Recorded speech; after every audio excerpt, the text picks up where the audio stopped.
sincerely want to thank everybody. I know this morning the weather was a little bit difficult, but in fairness, I appreciate everyone making the effort to get here this morning.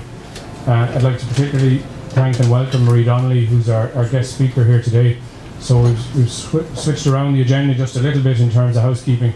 I'm going to go first to give Marie a chance just to settle in, and Marie will follow, and then we'll have a few words from Declan Rice, who's our longest serving board member.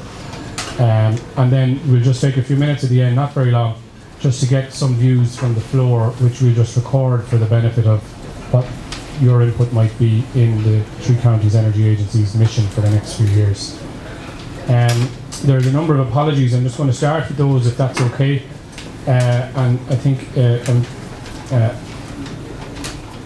several apologies. The Chief Executive of SEI, Jim Gannon, sent his apologies on behalf of the Sustainable Energy Authority of Ireland, who he works so very closely with, and I'm a former board member of, but a former colleague of theirs who's a director in the EPA now, Emer Cotter's father, was tragically killed during the week, so that funeral is on this morning.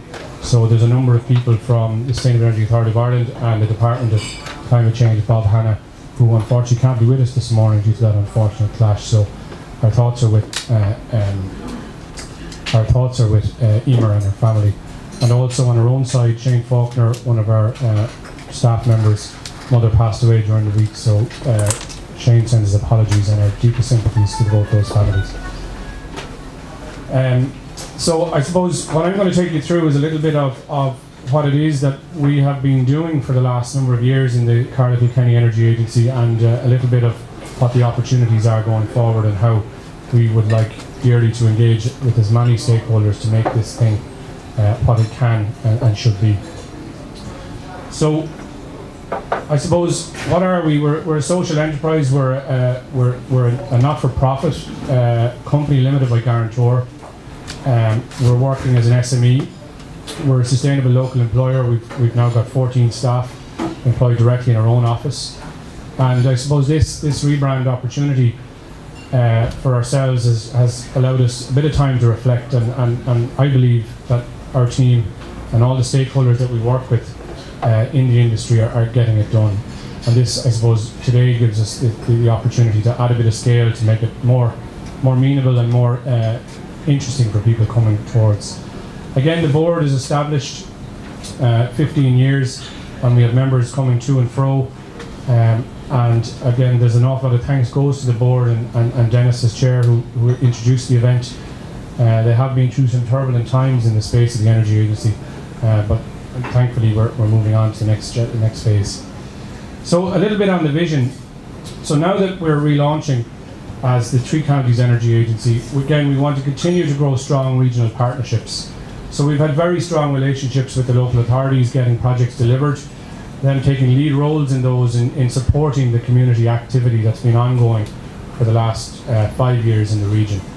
We've been integrated into projects, and we have exemplar projects which should be used from here to leverage into more further investment into the future across industry and transport, SME, agriculture.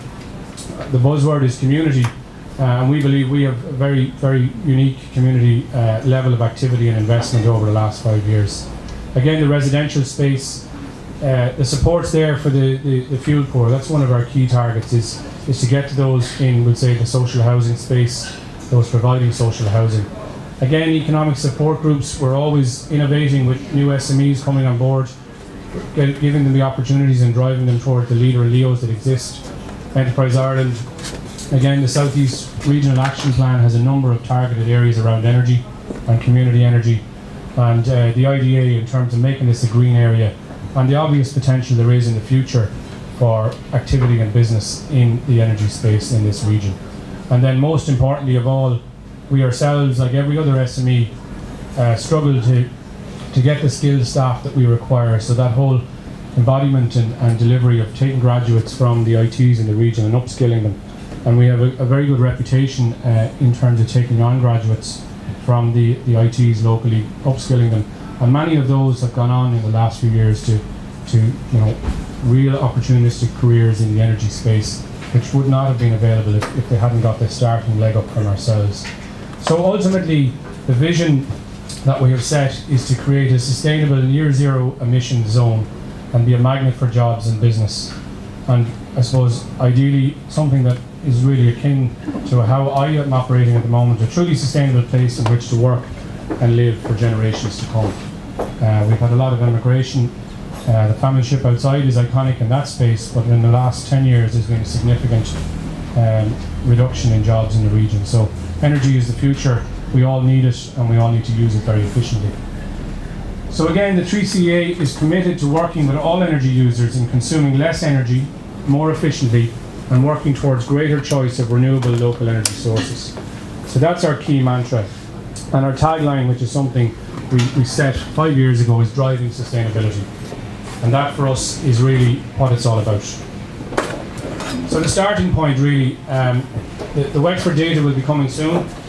But we have the baseline for Carlow and Kilkenny in terms of total final energy consumption from 2006. And this is the basis for the Sustainable Energy Action Plans which have been implemented in Carlow and Kilkenny in the last year under the EU Covenant of Mayors Sustainable Energy Action Plan programme. So we have a baseline. We started to look at 2006 and we've measured. So as you can see from some of the data, without getting into too much detail, the sectors are quite similar across the regions. And the primary areas of focus really are transport, residential, commercial, and then obviously the public sector are small in the context of the overall energy consumption, but have the exemplar role in the EU directive to be the leaders, and that is something that the local authorities in this region have been and will continue to be, and have been great partners of the Energy Agency over the past number of years. Some of the achievements, it's only now that we've looked at the rebrand and started to analyse. And one of our day-to-day jobs in the team is measurement and verification. So we consistently, as a professional service to a lot of the projects we do, and a requirement of a lot of the projects, is to report, well, if you invested that money in that project, did it save? So these figures that we're quoting here are absolute, measured and verified under IPMVP, and we were stunned when we actually analysed them. We have over 20 million, 21.7 million euro invested since 2013. In projects right across energy efficiency. When we analyse that to 2020, that means to the region an avoided energy spend of 14.5 million euro. So when you cumulatively collect all of that energy that's been saved, it's amounting to 14.5 million euro that has retained in the region in 2020 as a result of work that we directly have been involved in. Now this doesn't take into account all the other work that is underway in the region with other suppliers that we work with in programs that might be in the same space as us. So we're very clear it's not about displacement, this is about partnership. And where we can assist and drive, that's what we're doing. In terms of energy savings, this is what I suppose, being in the energy space and working as an energy engineer, you're looking at 30,300 gigawatt hours. That's a significant chunk of energy saved. That's actual saved, that's not cumulative, that's kilowatts that have been offset. And then in terms of carbon, we're all listening to climate change, we're all listening about the challenges that are in front of us. So 10,500 tonnes of CO2 have been saved in the last 5 years. That equates to 1% of the baseline, and we're only a small company. If we can capture all of this data across all the companies that are operating in this space, I think it's a real opportunity for us to start shouting about what we've actually done as opposed to what we're going to do. In terms of enterprise and jobs, which this region has struggled for in the past, and being from this region myself and from a town in South Tip, Carrick-on-Shore, which suffered from an awful lot of unemployment, it is traditionally been a difficult place to secure sustainable work and jobs and careers. So as a result of direct work, we have secured over 300 jobs in construction and project management and retrofit of energy efficiency, using the numbers in terms of capital invested. And directly within the Energy Agency, we have created 14 sustainable jobs. That's not taking into account all the indirect jobs that are coming as a result with other consultants around us, associates, and that's where the partnerships are going to be key for us going forward. We want to partner with the experts. It's not that we are the experts, but we have capacity to leverage those experts and get this potential investment into this region. In terms of delivered energy savings by category, this is one that I suppose might be a bit techie, and we often get accused of being techno because I'm an engineer. But I think this graph gives you a good understanding as to where the targets are and what we've been achieving. So if you just reflect back on the baseline of 2006, transport, housing and commercial heating, electrical. So fleet, 21% is of the money saved has been in fleet, which is significant because of our island existence. An awful lot of our goods and logistics require road fleet. So 21% is a significant chunk of it. Electrical, that's primarily around lighting and energy and efficiency around pumping, different other measures. And then thermal, insulation, heating upgrades, fabric retrofit. So that's just a little breakout. In terms of who's been active in the sector and who we've been dealing with, across the 30 odd million gigawatts of savings, 30 odd million kilowatt hours of savings, 30,000 gigawatts, the active sectors. So the public sector and buildings have been very active, considering that they're only responsible for 2% of the energy in the region. So that is, in my view, an exemplar role. And this isn't that we're stacking people up against each other. It's just a reflection of who we've actually been engaged with. Private sector buildings and transport have been a big percentage, and they should be because they are a big percentage of the overall mix. Other community buildings and services, so this is the real bit for us, it's the hub of it, it's the community piece. So these are the churches, we have a number of churches that have gone through retrofit, and the diocese has been very active in that space. Community clubs, Feroiga clubs, you name it, there's different community projects, and they're in every village and every town, and they may have only just put in attic insulation and started on the path, but the primary focus is that they're on that path and they see the value in these investments. Again, sports and leisure centres have been involved, education, library, culture, they primarily would fall under the public sector also, but we've just separated them out because they're more cultural, education focused. And then for us, the real one is what we've actually saved in terms of fuel poor.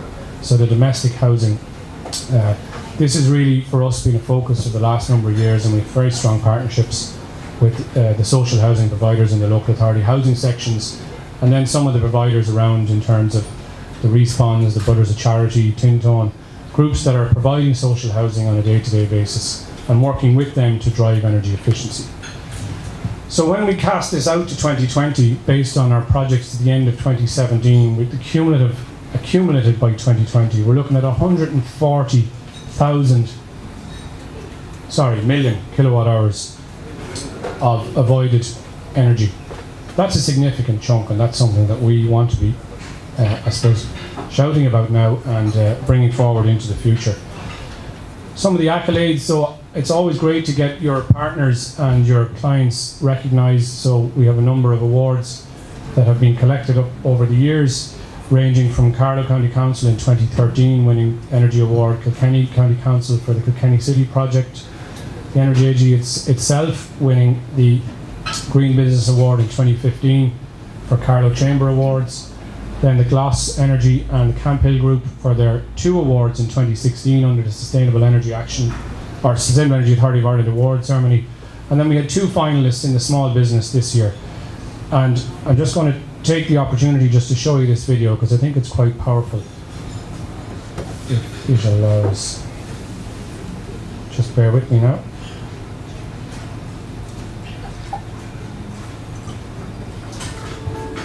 I just need to get this onto the screen.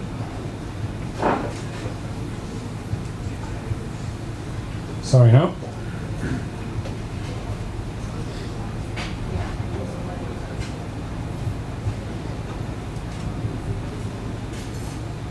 So I tend to drive it from the back seat. Apologies.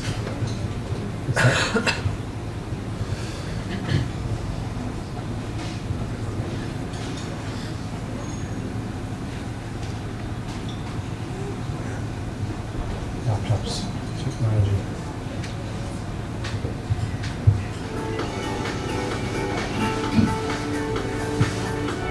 Here at O'Shea Farms, we've constantly been looking at ways to reduce our energy consumption. We got help from Carlow Kilkenny Energy Agency to help us with doing the feasibility study for the project. We got support from the Sustainable Energy Authority of Ireland. Eventually we settled on the installation of 960 individual solar panels, and they produced 210,000 kilowatt hours of electricity per annum, which is approximately 11% of our total electricity consumption. We estimate that the panels should pay for themselves in 8 to 9 years, and we believe we've paved the way for other small and medium-sized companies to follow in our footsteps.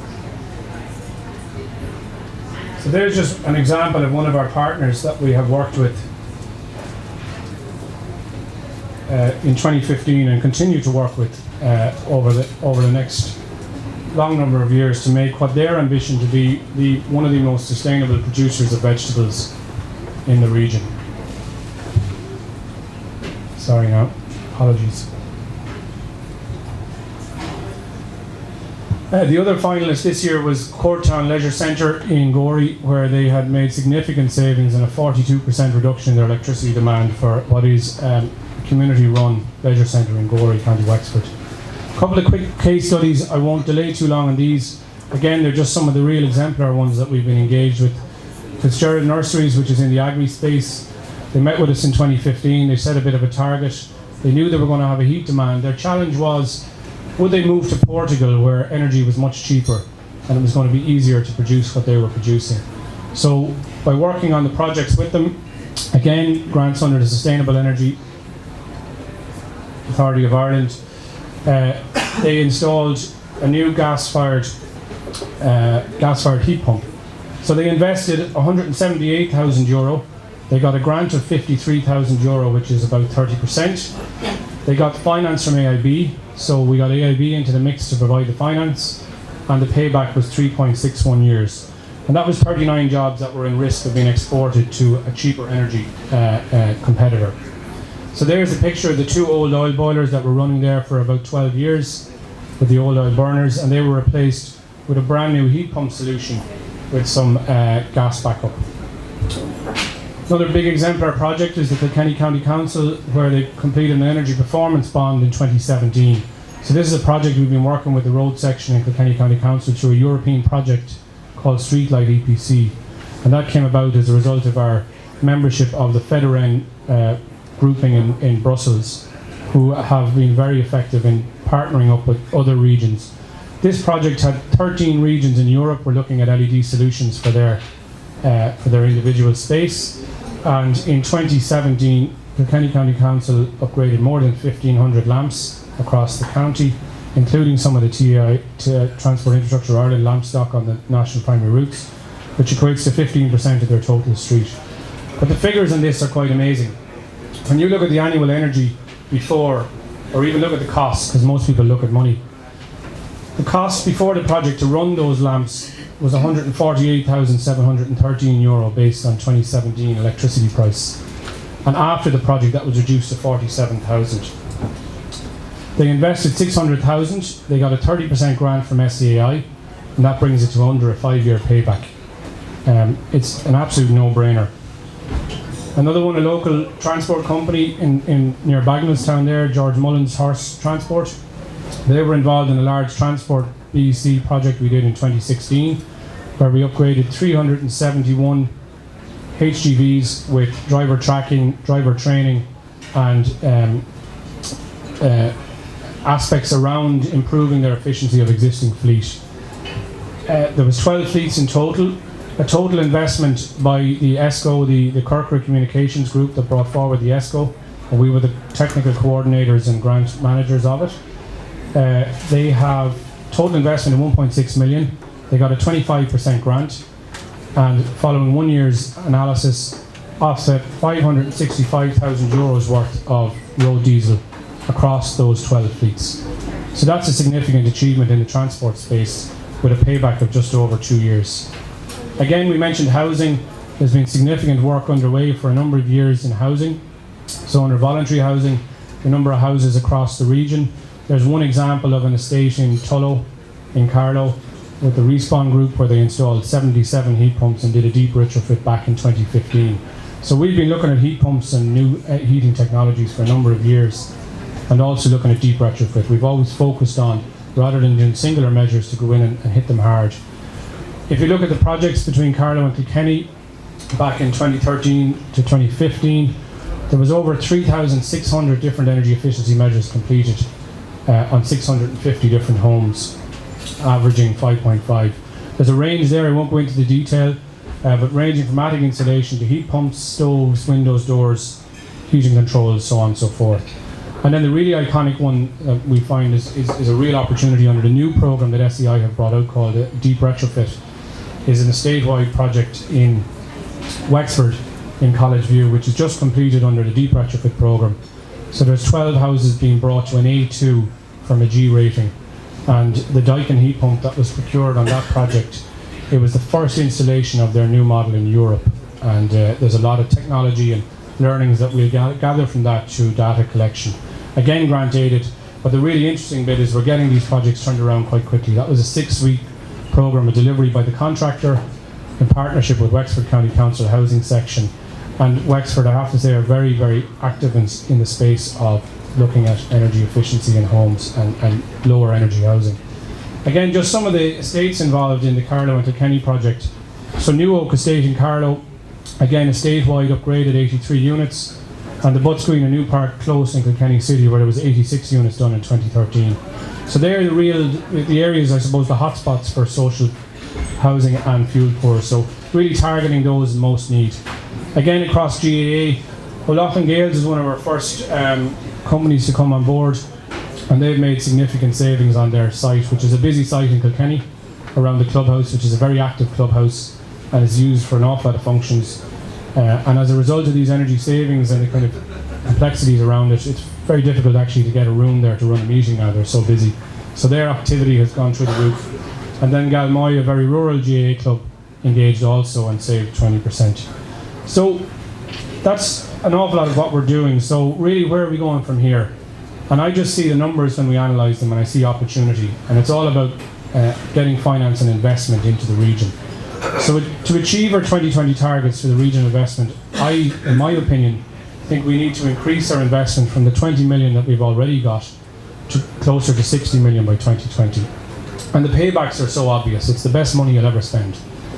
By 2030, I estimate that in the region, with a general partnership approach across all entities, that we could be seeing as much as 300 million being invested in the space and possibly exporting some of that investment. That would incorporate renewables, which I'll touch on in a minute, but renewables will become part of the next decade, certainly, in terms of where we're going. Again, it's the best money you'll ever invest. It pays back, and the vast majority of clients that we've been working with over the last 5 years continue to come back, and I think that's the sign of any business, that once they've been bitten, they continue, they've got the bug. So some of the opportunity, I suppose, in the region. Again, there's a €1 billion pipeline to connect Great Island to France. This was reported in The Independent last July. And in my view, that's Ireland's energy gateway to Europe. That is the chance for us to form part. Brexit has created an unusual complexity in terms of how we're going to trade our electricity. And under EU legislation, we must be connected to other EU jurisdictions to allow for consumer price of electricity to be managed and more effectively. Again, we have 2 large ports in the region, and I personally believe that manufacturing and software for energy industry, for export as well as indigenous investment. Electricity import or export potential by 2030 for renewables energy is frightening. In my own sense, if we get the correct policies and supports in place at the correct levels and not exclude anybody, include community, include homeowners, micro-generation and larger generation. Again, on the bio side of things, from agriculture, it's an agriculture-intensive space, a space that's under pressure in terms of climate, but I think there's an awful lot that can be garnered from partnering with the IFA and its members and all the farming entities around the bioenergy space. And as Vice President of the Irish Bioenergy Association, and being from a farming background in tillage myself, I absolutely understand the potential of where, if all these policy incentives come into place, the opportunities are huge. Again, a very marked target on Tuesday, I believe, the MEPs voted in the Commission to set the target for Europe at 35% by 2030, which was not as ambitious as we'd like it to be, but it's better than what they were talking around 28%. So why not beat this, I suggest, as a region, and why not go way out beyond that and ultimately sustain people, jobs and skills in the region. What's the best way to do is plan and measure. That's the engineer coming out in me. So again, we mentioned on the Covenant of Mayors programme the Sustainable Energy Action Plans that were signed by the councils in Carlow and Kilkenny in 2017, and Wexford are looking at moving into the CCAP now, which incorporates the climate piece, and that will be coming soon, hopefully, all things being equal. Again, just a little update for people who maybe are not in the space every day. At the moment, the primary investment in Ireland from a department perspective is in energy efficiency, and that does make logical sense. We would like to see more on renewables, but that's primarily the space that we've been working in, is energy efficiency. There is funding moving into that space, or more funding now that we're moving into a growth in economy, and ultimately that's where we've been focused. But I do think with the RHI coming around the corner, albeit small for this year, I can't see it being a big opportunity this year. And then the electricity, the current refit is closed, and grid connections are closed at the moment under consultations. The RES consultation is underway, and then grid connection policy has been addressed. There's a lot of issues around that. I won't get into the technical detail. I believe personally that we need to be ready and able come 2020, when we know exactly what's involved in each of these programs and how every citizen can participate. Microgeneration scheme for homes and small businesses. It's not proposed to be included in the RES, but the Minister did give a commitment before Christmas at the Irish Solar Energy Association's conference that the microgen programme would be developed at the same time. In the consultation, it had suggested that it would happen after. So that is a positive, but yet, not to be too negative, we've been waiting 10 years now for a renewable heat incentive in this country, so it's way too long. Bioenergy, biogas, energy crops. Again, the potential is huge in the region. At a national level, investment in the electricity network. Again, we need to increase the percentage of renewables, and this is dependent ultimately on increased capacity for distributed generation. So currently grid connection is obstructive for homeowners, SMEs and industries. It's actually closed at the moment, but it will reopen, and the primary concern for us as advisors in this space is that it becomes accessible to every citizen and not just those who are in the industry of renewable development. The interconnector to France we've touched on already, and again the idea of a prosumer. So what will we do? Again, I won't go through this slide by slide, but I've detailed out there the what, how, why, who and when in terms of us. But ultimately the key milestones for us in 3CEA are the 2020 targets, which as a country we're behind. It'll be interesting to chuck our data into the national data and see how as a region we have been performing. I think it's quite strong.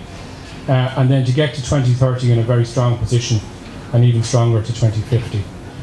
Again, what do we do day to day? A little bit about ourselves again. 3CEA, so we're working in energy management services, so we're currently doing the energy management for 8 local authorities across the country. We do an awful lot of energy efficiency projects, primarily through the Sustainable Energy Authority of Ireland's Better Energy Communities programme, and some newer SME and agri programmes that are now opening up. Energy auditing, data analysis, project management, procurement, grant funding, and measurement and verification, and there's more details on our website for anybody who's interested. Again, just for myself, in terms of my own opinion, currently we are quite clearly consumers, so therefore we are customers of somebody selling energy.